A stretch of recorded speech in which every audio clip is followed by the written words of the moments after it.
লেখিকা স্বাতী বলে লেখা গল্প দ্বিতীয় জীবন। ম্যাম, একটা অটোগ্রাফ প্লিজ। এক অচেনা ব্যক্তি ভিড় ঠেলে এগিয়ে এলো সুনেত্রার সামনে। সুনেত্রা তখন শুটিং শেষে বাড়ি ফেরার জন্য উদ্যত হচ্ছিল। ব্যক্তিটি এক প্রকার হন্তদন্ত হয়েই এলো এগিয়ে। সুনেত্রা বিন্দুমাত্র অবাক না হয়ে সাইন করে দিল তাকে। ব্যক্তিটি খুশি মনে চলে গেল। সুনেত্রা যে তার স্বপ্নের নায়িকা। ইতিমধ্যে বেশ কিছু সিনেমাও হিট করেছে তার। বিভিন্ন পুরস্কারে সুসজ্জিত তার ঝুলি। ফিল্ম ইন্ডাস্ট্রির সবচাইতে পপুলার ফেস সে। সিনেমাগুলো যেন অসম্পূর্ণ তাকে ছাড়া। সে যেন ইন্ডাস্ট্রির প্রাণ। স্বভাবতই তাই অহংকারটাও বড্ড বেশি তার। সহসা কোনো কোনো অ্যাক্টরের সাথে কথা বলে না সে একেবারে, বরং দূরত্ব বজায় রাখে খুব।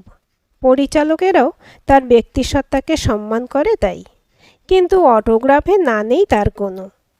যখনই ভিড় ঠেলে কেউ অটোগ্রাফ চাইতে আসে সে ফেরায় না তাদের। আজকেও ব্যতিক্রম হলো না তার। সুনেত্রা ব্যক্তিটিকে অটোগ্রাফ দিয়ে উঠে বসলো গাড়িতে। ব্যক্তিটিও আনন্দিত মনে ধন্যবাদ জানালো সুনেত্রাকে। সুনেত্রাও তাকে বিদায় জানিয়ে এগিয়ে চলল নিজের বাড়ির দিকে। ভীষণ রকম ক্লান্ত সে। টানা 3 দিন ধরে শুটিং চলেছে তার।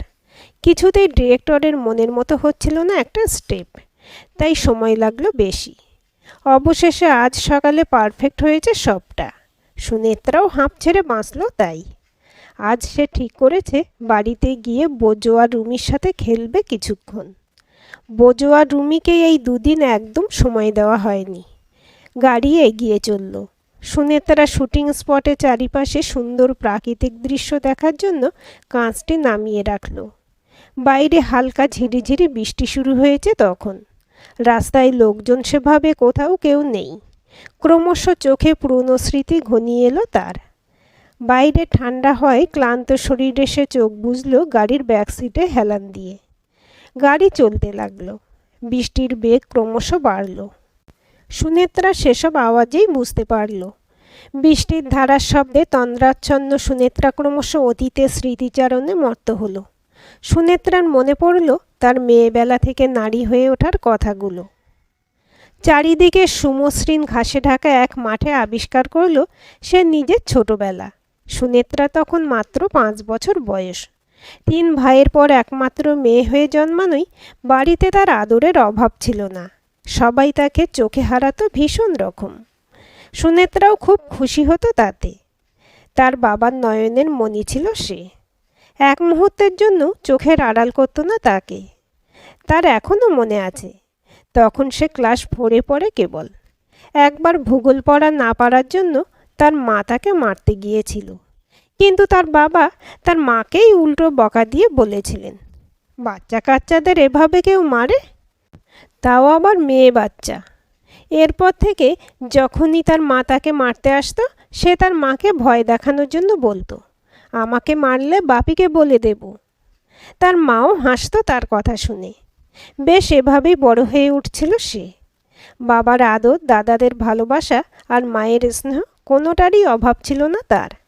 তার দাদারা যে তাকে নিজের বুকের ভালোবাসা দিয়েই আগলে রাখত। সবাই তাদের দেখে মজা করে বলতো, তোদের একারই বোন হয় নাকি, আর কারো বোন নেই? সবটা মিলে জীবনটা যেন একেবারে পারফেক্ট চলছিল সুনেত্রার। কোনো কিছুরই অভাব ছিল না তার জীবনে। সে না চাইতেই অনেক জিনিস হাজির করত তার পরিবার তার সামনে। সময় এগিয়ে চলতে লাগলো নিজের গতিতে। সে তখন ক্লাস 11-এ সায়েন্সের ছাত্রী। অন্য মেয়েদের তুলনায় সবসময় একটু বড় লাগতো তাকে, কারণটা তার উচ্চতা। 5 ফুট 7 ইঞ্চি তন্নি ফর্সা হালকা নীল চোখের মেয়ে সে। চুল যেন ঠিক তার ঝর্ণার ন্যায়। রূপগুণ কোনোটাই যে কম যায় না তার, বরং তাকে রূপে লক্ষ্মী, গুণে সরস্বতী বললেও ভুল হয় না। সত্যিই তো, সে তাই। গার্লস স্কুলের পাশের কলেজের ছেলেরাও তার প্রতি আকৃষ্ট ছিল বেশ। সে অবশ্য কাউকেই পাত্তা দিত না একেবারে। সে ব্যস্ত ছিল কেবল নিজের কেরিয়ার গড়তে। নাচটাও খুব ভালোবাসত পাশাপাশি। তার বাবার নাচটা বিশেষ পছন্দ না থাকলেও মেয়ের ভালো লাগে বলে আপত্তি জানাননি তিনি। মাঝে মাঝে কেউ যখন তার সামনে এসে বলতো, দাদা আপনার মেয়ে তো বেশ ভালোই নাচে, গর্বে বুক ভরে উঠত তার। কিন্তু তবুও নিজের রক্ষণশীল মানসিকতাকে নিস্তার দিতে পারতেন না তিনি। তবে বাবার রক্ষণশীল মানসিকতা নিয়ে কখনোই খুব বেশি ভাবত না সুনেত্রা। অনেক সময় তার বান্ধবীরা তাকে বলতো অনেক কিছুই, সে অবশ্য হেসে তাদের কথা উড়িয়ে দিয়ে বলতো, বাবা আসলে আমায় খুব ভালোবাসে তাই এত ভাবে। তার বান্ধবীরাও তার মতামতের মূল্য দিত। সময় বেশ কেটে যাচ্ছিল তার, সবটাতেই পরিপূর্ণ ছিল তার জীবন। তবে একদিন তার জীবনে এলো এক দমকা হাওয়া, অনেকটা সেই কালবৈশাখী ঝড়ের মতো। সমস্তটা তোলপাড় করে দেওয়া এক সত্তা। স্কুল থেকে অনুষ্ঠান করতে গিয়েই তার পরিচয় হয়েছিল তার সাথে। তারই নাচের ম্যাডামের ছেলে সে। আশিস প্রথম দিন তার নাচ দেখে আকর্ষিত হয়েছিল। তার সাথে এক প্রকার যেচে পড়ে কথা বলতে এসেছিল সে। আশিসের ব্যবহার দেখে প্রথমে ভীষণ অবাক হয়েছিল সুনেত্রা, কিন্তু পরে বুঝতে পেরেছিল যে আশিস আসলে তাকে ভালোবাসতে শুরু করেছে। আশিস তাকে এক ভ্যালেন্টাইন্স ডের দিন সবার সামনে হাঁটু গেড়ে বসে গোলাপ হাতে তাকে জিজ্ঞেস করেছিল, will you marry me? Sunetra কি বলবে বুঝতে পারছিল না। একদিকে দাদাদের ভয়, অন্যদিকে বাবার রক্ষণশীলতা। সে তাই আশিসকে বুঝিয়ে বলেছিল, আশিস, আমরা কেবল বন্ধু হয়ে থাকতে পারি, আমি এর বেশি আর কিছু তোমায় ভাবতে চাই না। আশিস অবাক হয়ে তার দিকে তাকিয়ে জিজ্ঞেস করেছিল, শুনি, তুমি আমায় ভালোবাসো না? সুনেত্রা কি বলবে বুঝতে পারছিল না। ইচ্ছে করছিল আশিসকে জড়িয়ে ধরে বলতে, হ্যাঁ, তোমায় ভালোবাসি। কিন্তু তার পাশাপাশি সে খুব ভালো করেই জানত তার পরিবার আশিসকে মানবে না কখনো। আর তাই নিজের সমস্ত ইমোশনকে নিয়ন্ত্রণে রেখে আশিসকে ফিরিয়ে দিয়েছিল সেদিন। আশিসের নাছোড়বান্দা ব্যবহার থেকে নিজেকে নিষ্কৃতি দিতে সে আশিসের সাথে যোগাযোগ রাখাও বন্ধ করে দিয়েছিল। ভেবেছিল সে ভুলে যাবে আশিসকে চিরতরে, কিন্তু পারেনি। বারবার আশিসের মুখটা ভেসে উঠত তার চোখের সামনে, তবুও সে যোগাযোগ করেনি তার সাথে। এভাবেই প্রায় কেটে গিয়েছিল বহুদিন, প্রায় মাসখানেক। একদিন বিকেলে সুনেত্রা তার ফিজিক্স বই নিয়ে বসে পড়ছিল। হঠাৎ বেজে উঠল তার ফোন। দেখতে পেল আশিসের বন্ধু অভিনব ফোন করেছে তাকে। ফোন রিসিভ করতেই উদ্বিগ্ন কণ্ঠে অভিনব বলে উঠল, আমাদের বন্ধুটাকে বাঁচা সুনেত্রা, ও বিষ খেয়ে হাসপাতালে ভর্তি। অভিনবর এই ফোন কলের পরে নিজেকে আর ধরে রাখতে পারেনি 16 বছরের মেয়েটি। এক ছুটে সে চলে গিয়েছিল হাসপাতালে। দেখেছিল তার নাচের ম্যাডাম বসে আছে ছেলের পাশে, আর আশিস শুয়ে আছে বেডে। প্রায় 7 দিন হাসপাতালে থাকার পর সুস্থ হয়ে বাড়ি ফেরে সে। সুনেত্রা সেদিন তাকে জড়িয়ে ধরে কাঁদতে থাকে পাগলের মতো। সম্পর্ক শুরু হয়েছিল তাদের। আশিসের কাঁধে মাথা রেখে তারা স্বপ্ন দেখত এক সোনালি ভবিষ্যতের। বিকেলের পড়ন্ত সূর্যের দিকে তাকিয়ে তারা একে অন্যের হাত ধরে প্রতিজ্ঞা করত কেউ কাউকে ছেড়ে যাবে না কখনো। কত স্বপ্ন, কত ইচ্ছে জন্মেছিল তাদের একে অন্যকে ঘিরে, তার খবর কে বা রাখে। কিন্তু সুনেত্রা লক্ষ্য করত আশিসের আকর্ষণ দিনের পর দিন ঘনীভূত হচ্ছে তার শরীর ঘিরে। যা হোক করে হোক আশিসের যেন তার শরীরটাকেই চাই। কিন্তু সুনেত্রা সেসবে কোনো উৎসাহ ছিল না। আশিস এসব কথা তুললেই সুনেত্রা অন্যদিকে ঘুরিয়ে দেওয়ার চেষ্টা করত, কিন্তু আশিস সেটা কোনোভাবেই এড়িয়ে যেতে চাইতো না। সুনেত্রা বিরক্ত বোধও করত তাই, কিন্তু আশিস সেসব শোনার পাত্র ছিল না। আর যা চাই তা যে কোনো মূল্যে চাই। সুনেত্রার খুব ভালো মনে আছে, সেই দিনটা ছিল আশিসের জন্মদিন।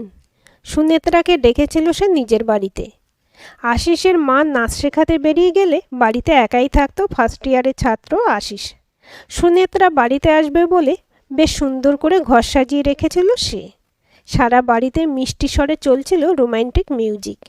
সুনেত্রা এসে কলিং বেল বাজানো মাত্রই একরাশ উৎসাহ নিয়ে দরজা খুলে তাকে ঘরে এসে বসতে বলল আশিস। সুনেত্রাও ঢুকলো সে ঘরে। হালকা আলোয় সমস্তটা যেন মায়াজাল লাগছিল সুনেত্রার। সবটাই যেন অকল্পনীয়। আশিস তার হাতে হাত রেখে স্মিত স্বরে জিজ্ঞেস করল, তুমি আমায় বিশ্বাস করো? সুনেত্রা মাথা নাড়িয়ে সম্মতি জানালো। আশিস আলতো হাতে তার মুখের উপর এসে পড়া চুলটা কানের পাশে তুলে রাখল। সুনেত্রারও সেদিন আর আপত্তি করার জায়গা ছিল না। সময়ের সঙ্গে সঙ্গে সেও যেন ভেসে গেল আবেগে। সমস্ত ভুল ঠিকের সীমা অতিক্রম করে তারা পা রাখল এক নতুন অধ্যায়ে। সম্পূর্ণ বিশ্বাস ছিল তার আশিসের প্রতি, আশিসের ভালোবাসার প্রতি। সে জানত আশিস কোনোদিনও তাকে ছেড়ে যাবে না। তাই দীর্ঘদিন না করার পরেও আশিসের জন্মদিনের দিন সে আর পারল না তাকে প্রত্যাখ্যান করতে। আশিসের আবেগেই নিজেকে ভাসিয়ে দিল সে। সেদিনের পরে তারা একে অন্যের কাছে শারীরিকভাবে কতবার এসেছে তার হিসেব রাখেনি তারা। তবে ইদানিংকালে সুমিত্রা বেশ ভালোই বুঝতে পারছে আশিস এড়িয়ে চলছে তাকে। কিন্তু সে কেন এমনটা করছে সেটাই বুঝতে পারছে না সুনেত্রা। সে তাই আশিসেরই এক কলেজের বন্ধুকে জিজ্ঞেস করলো এই ব্যাপারে। আশিসের সেই বন্ধুটি জানালো আশিস আজকাল মত্ত কলেজের আর্টস ডিপার্টমেন্টের এক মেয়ে সৌভিকাকে নিয়ে। সুনেত্রাকে প্রেমের প্রস্তাব দেওয়ার আগেই নাকি তাকে প্রস্তাব দিয়েছিল আশিস, কিন্তু তখন তাকে প্রত্যাখ্যান করলেও ইদানিংকালে হ্যাঁ করেছে। কথাগুলো শুনে সুনেত্রার পায়ের নিচ থেকে মাটি সরে গেল। আশিস তার সাথে বিশ্বাসঘাতকতা করবে সে ভাবতেই পারেনি কিছুতে। ফলে ভীষণ উত্তেজিত হয়ে সে উপস্থিত হলো আশিসের কলেজে। কলেজের গেটের বাইরে পৌঁছানো মাত্রই সে দেখতে পেল আশিস কলেজের পাশে একটি পার্কে বসে গল্প করছে সৌভিকার সাথে। সুনেত্রা সেখানে পৌঁছে আশিসের সামনে দাঁড়িয়ে তাকে জিজ্ঞেস করল, তুমি কিভাবে আমার সাথে এতটা বিশ্বাসঘাতকতা করতে পারো আশিস? বিন্দুমাত্র অপরাধবোধ না দেখিয়ে আশিস বলল, তুমি এখন পুরনো হয়ে গেছো সুনেত্রা। তোমার সাথে যতটুকু সময় কাটানো যায় আমি কাটিয়েছি, কিন্তু প্লিজ আর না। আমি সত্যিই আর পাচ্ছি না। আমি নিজেই তোমাকে বলতাম। ভালোই হলো একাই জানলে। এবার তুমি আসতে পারো। নিজের এহনো অপমান সেদিন সহ্য করতে পারেনি সুনেত্রা। কষিয়ে চর বসিয়েছিল বিশ্বাসঘাতকটির গালে। কাঁদতে কাঁদতে চলে এসেছিল বাড়িতে, কাউকে কিচ্ছু না বলে। এই কদিনে নিজের বিশ্বাসের উপর কতখানি ঝড় বয়ে গিয়েছে তা সে জানাতে পারেনি কাউকে। বাড়ি ফিরে সবার অলক্ষ্যে বালিশটাকে জড়িয়ে কাঁদছিল সে কেবল। কাঁদতে কাঁদতে কখন সে ঘুমিয়ে পড়েছিল সে জানে না। মোবাইল বেজে ওঠার শব্দে ঘুম ভেঙেছিল তার। ঘুম ভাঙা মাত্রই ঘড়ির দিকে তাকিয়ে সে দেখতে পেল রাত 8টা বাজে তখন। মোবাইলটি হাতে নিয়ে দেখতে পেল তার প্রিয় বান্ধবী স্নিগ্ধা ফোন করেছে তাকে।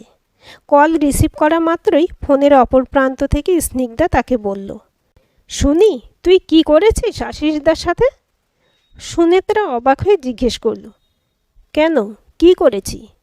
স্নিগ্ধা ধরা গলায় বলল, নিজের কপাল এভাবে নিজে পোড়ালি? আশিস নামক জানোয়ারটা ভাইরাল করে দিয়েছে তোকে। পর্ন দুনিয়ায় কুখ্যাত হয়ে গেলি তুই।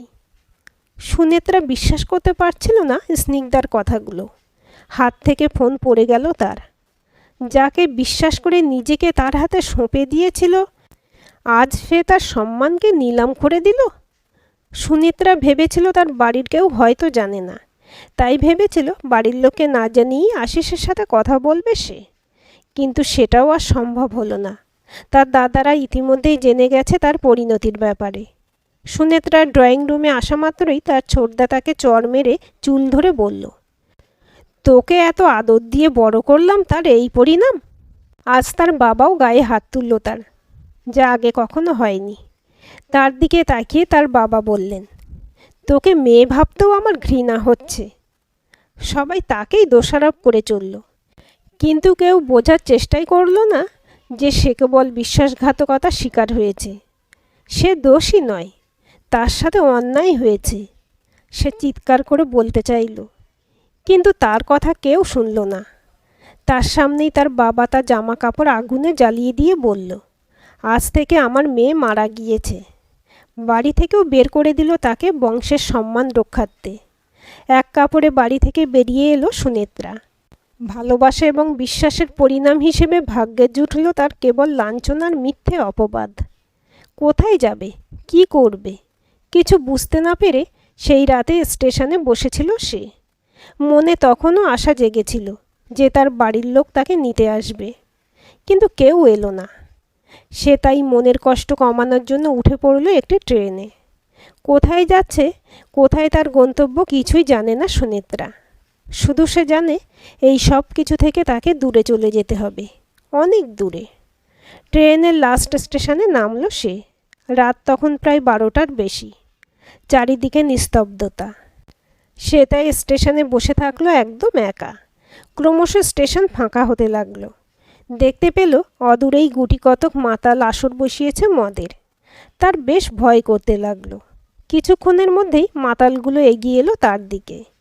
তার আতঙ্ক বেড়ে গেল আরও কয়েক গুণ। কিন্তু মাতালগুলো তার সাথে কোনো প্রকার অভদ্রতা না করেই তাকে বলল, দিদি ভাই, এত রাতে স্টেশনে এভাবে বসে থাকবেন না, জায়গাটা ভালো নয়। জায়গাটা ভালো নয় জেনেও তো তার কিছু করার নেই। হাতে তার টাকা নেই, কোথায় যাবে, কি খাবে, কিছুই তো জানে না সে। তবুও মাতালদের ভয়ে ভীত সুনেত্রা বেরিয়ে গেল স্টেশন থেকে। স্টেশনের বাইরে গিয়ে দাঁড়াতেই অপ্রত্যাশিতভাবে তার সাথে দেখা হয়ে গেল তারই এক পরিচিতের। লোকটি চাকরি করে তারই বাবার অফিসে। তাকে স্টেশনের বাইরে দাঁড়িয়ে থাকতে দেখে তার দিকে এগিয়ে এসে তিনি জিজ্ঞেস করলেন, আরে শুনি, তুমি এখানে কি করছো? পরিচিত লোক পেয়ে সুনেত্রাও কান্নায় ভেঙে পড়ল। যদিও বা মৈনাকবাবু এর আগেই জানতেন এই ব্যাপারে। তিনি তাকে তাই নিজের সাথে নিয়ে গেলেন বাড়িতে। ঈশ্বরকে ধন্যবাদ জানালো সুনেত্রা। বুঝতে পারল পৃথিবীতে এখনও ভালো মানুষ শেষ হয়ে যায়নি। রাত তখন আরও গভীর। সুনেত্রা যখন পৌঁছালো মৈনাকবাবুর বাড়ি, সুনেত্রাকে ঘরে বসতে দিলেন তিনি। তাকে পোশাক পরিবর্তন করে নিতে বললেন এবং খেতেও দিলেন। সুনেত্রা তার কথাগুলো শুনল সবই। খাওয়া শেষ করে সুনেত্রা মৈনাকবাবুর নির্দেশিত ঘরে গিয়ে শুয়ে পড়ল। সারা রাত দু চোখের পাতা এক করতে পারছিল না সে। চোখের সামনে ভেসে আসছিল তার সারাদিনের গ্লানি। ভেসে আসছিল তার স্মৃতিপটে একের পর এক বিশ্বাসঘাতকতা এবং পরিবর্তিত সম্পর্কের স্মৃতিগুলো। তন্দ্রাচ্ছন্ন হয়ে এলো তার চোখ ক্লান্তিতে। হঠাৎ সে বুঝতে পারল কেউ যেন তার পাশে শুয়ে তার কোমরে হাত রেখে তাকে নিজের দিকে টানছে।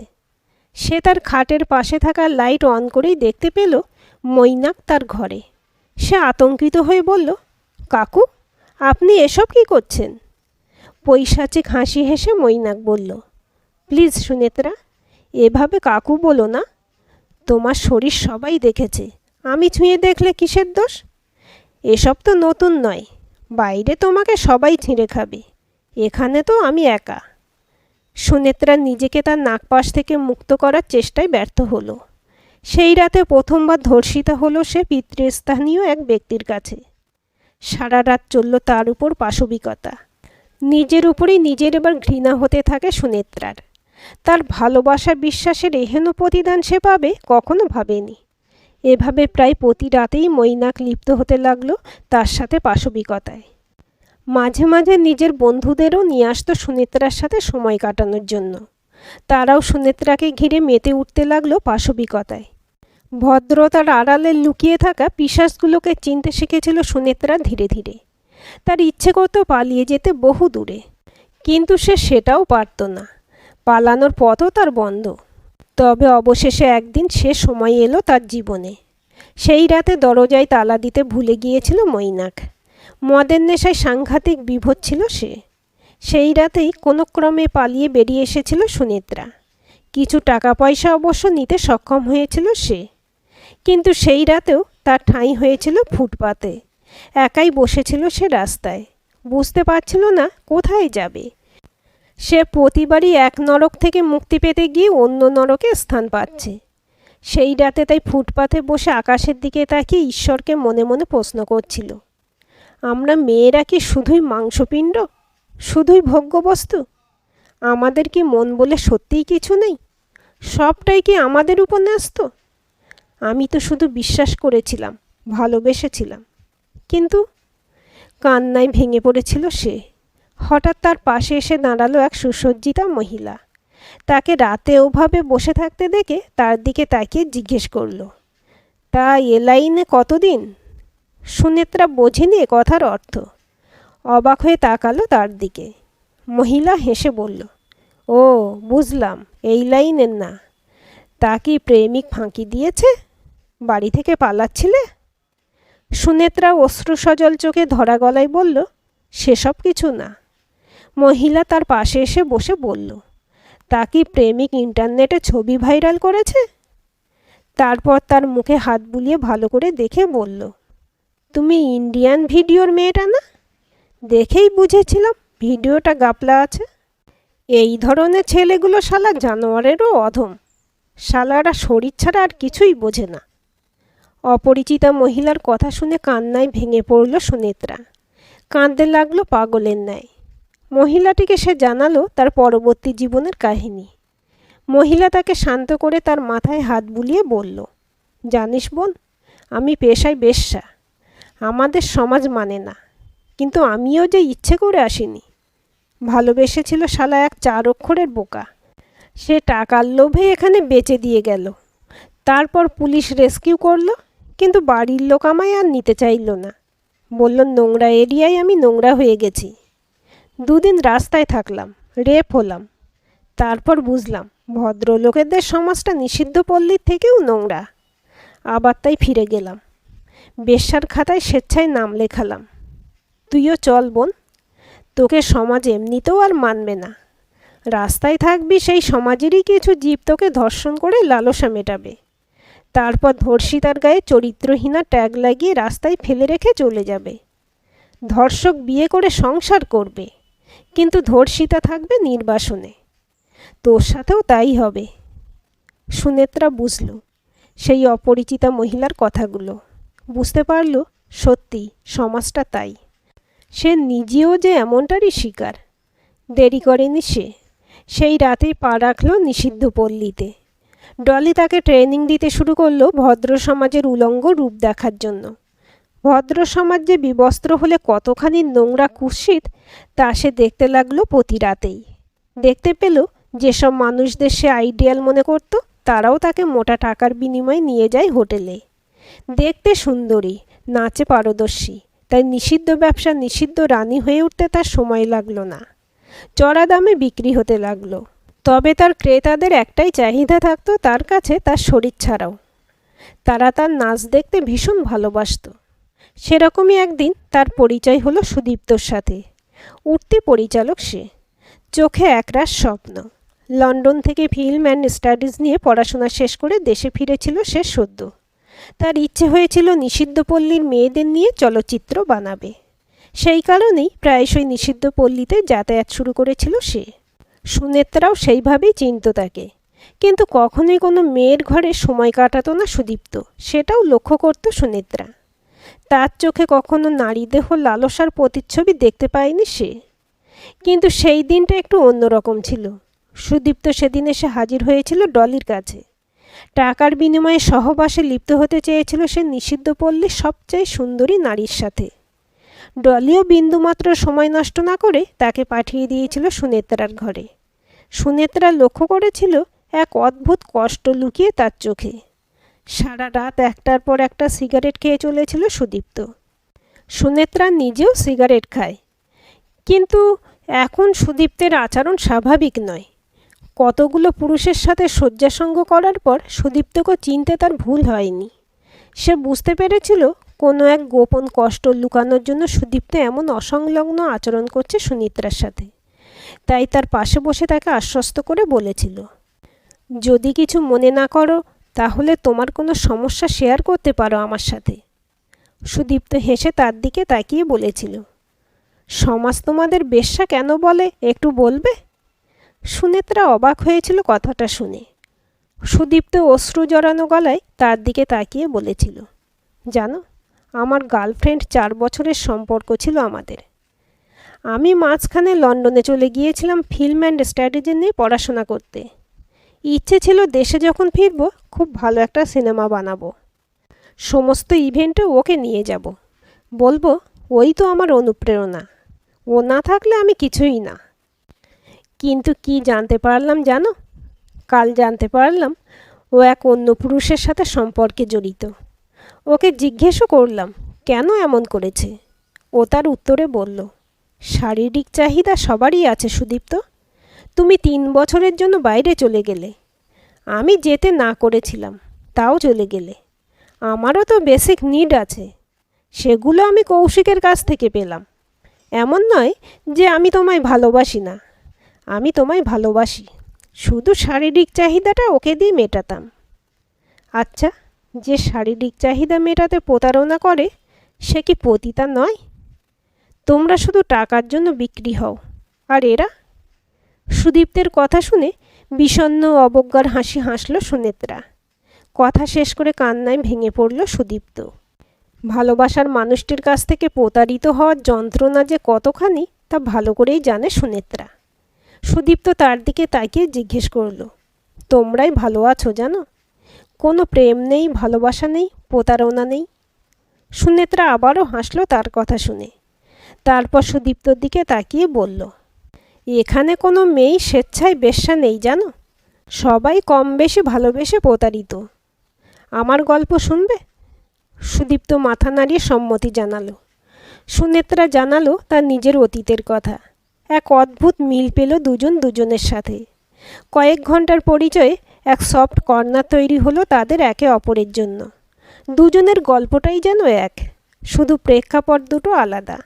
সুদীপ্ত তার কথা শুনে সিগারেট টানতে টানতেই বলল, এক অদ্ভুত অসামঞ্জস্য থাকে এই সম্পর্কে। প্রথম ভালোবাসা ভুল লোকের সাথেই হয়। সুনেত্রার পাশ থেকে উঠে গিয়ে জানালার সামনে দাঁড়িয়ে সিগারেট টানতে টানতে বাইরের আকাশের দিকে তাকিয়ে থাকলো সুদীপ্ত। কিছু একটা যেন ভাবছিল সে। তারপর সুনেত্রার কাছে এসে হাঁটু গেড়ে বসে তার হাতে হাত রেখে বলল, আমাকে একটু ভালোবাসবে? খুব অসহনীয় এই কষ্ট। সুনেত্রার চোখ বেয়ে জল গড়িয়ে পড়ল। কিছুদিনের মধ্যে সুনেত্রাকে নিষিদ্ধ পল্লী থেকে বের করে নিয়ে গেল সুদীপ্ত তার স্ত্রীর মর্যাদায়। যদিও বা সুনেত্রার আসল পরিচয় কাউকে জানায়নি সে। কাকেই বা জানাবে? সুদীপ্তর মা বাবা যে বহুকাল আগেই মারা গিয়েছেন। আপন বলতে কেবল তার প্রাক্তন প্রেমিকাই ছিল, কিন্তু সেও তো বিশ্বাসঘাতিনী। সুনেত্রা সুদীপ্তর হাত ধরে প্রথমবার নামল চলচ্চিত্র জগতে। অসামান্য অভিনয়ে সে মন জয় করল সবার, আর পিছনে ফিরে তাকাতে হয়নি তাকে। সুদীপ্ত যেন সুনেত্রার পরিপূর্ণতাতেই খুঁজে পেত নিজেকে। সুনেত্রার কেউ প্রশংসা করলে আজও গর্বে ভরে ওঠে তার বুক। প্রতিটা মুহূর্তে সে উৎসাহ যোগায় সুনেত্রাকে। সুনেত্রা অতীতচারণ করতে করতে কখন ঘুমিয়ে পড়েছে তা সে নিজেই জানে না। হঠাৎ মোবাইল বেজে ওঠায় ঘুম ভাঙল তার। দেখতে পেল সুদীপ্ত ফোন করেছে তাকে। কল রিসিভ করতে সুদীপ্ত বলে উঠল, একটু তাড়াতাড়ি এসো বাড়িতে, তোমার সাথে দেখা করতে তোমার মা বাবা এসেছেন। সুনেত্রা অবাক হলো কথাটা শুনে। তার মনে এক অদ্ভুত অনুভূতির ঝড় বয়ে যায়। সে বুঝতে পারছিল না এতদিন পরে সে তাদের কিভাবে অভ্যর্থনা জানাবে, কি বলবে। উত্তেজনা ঘিরে ধরল তাকে। সঠিক সময়ে বাড়িতে পৌঁছে সে দেখতে পেল তার মা বাবা এবং দাদারা এসে উপস্থিত তার বাড়িতে। সুদীপ্ত তাদের আপ্যায়নে কোনো কমতি রাখেনি। সে ঘরে ঢোকা মাত্রই তার মা সোফা থেকে উঠে গিয়ে তাকে জড়িয়ে ধরে কাঁদতে লাগলো। তার বাবাও তাকে জড়িয়ে ধরল একইভাবে। কিন্তু সুনেত্রা আজ নির্বাক।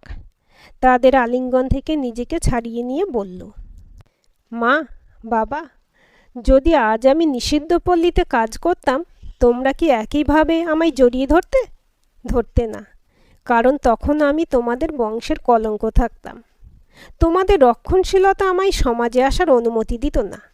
কিন্তু দেখো, তোমাদের রক্ষণশীলতাই আমাকে দেখার জন্য টিকিট কাটে। তোমরা ফিরে যাও, আমি তোমাদের জন্য বহুকাল আগেই মারা গিয়েছি। এই জীবন আমার সুদীপ্তর দেওয়া। তোমরা বরং আমায় ঘৃণাই করো। সুনেত্রার মা বাবা মাথা নিচু করে বেরিয়ে গেলেন ঘর থেকে। তাদের আজ আর সত্যিই কিছু বলার নেই। সুনেত্রা দৌড়ে এসে সুদীপ্তকে আলিঙ্গন করল। সুদীপ্ত তার মাথায় হাত বুলিয়ে হেসে বলল, ওনাদের যে এভাবে তাড়িয়ে দিলে, তুমি তো ডায়েটে। আমি এত কষ্ট করে রান্না করলাম, কে খাবে? সুনেত্রা তার দিকে হেসে বলল, একটা দিনের তো ব্যাপার, আমি খেয়ে নেব। সুদীপ্ত হাসল তার দিকে তাকিয়ে। তারপর তারা ডাইনিং টেবিলে বসে ডিনার করতে করতে বোজো এবং রুমির মাথায় হাত বুলিয়ে দিতে লাগলো। সুনেত্রা সুদীপ্তর দিকে তাকিয়ে অস্পষ্ট স্বরে আবেগী সুরে মনে মনে বলল, অসংখ্য ধন্যবাদ তোমায় সব কিছুর জন্য। ভাগ্যিস তুমি এসেছিলে আমার জীবনে, না হলে যে আমার এই দ্বিতীয় জীবনটা পাওয়া হতো না। এটা যে আমার পুনর্জন্ম। আজকের গল্পটি কেমন লাগলো কমেন্ট করে জানাবেন। ভালো লাগলে লাইক, হাইপ, শেয়ার করবেন। আর চ্যানেলটি সাবস্ক্রাইব করে বেল আইকনটি ক্লিক করে রাখতে ভুলবেন না।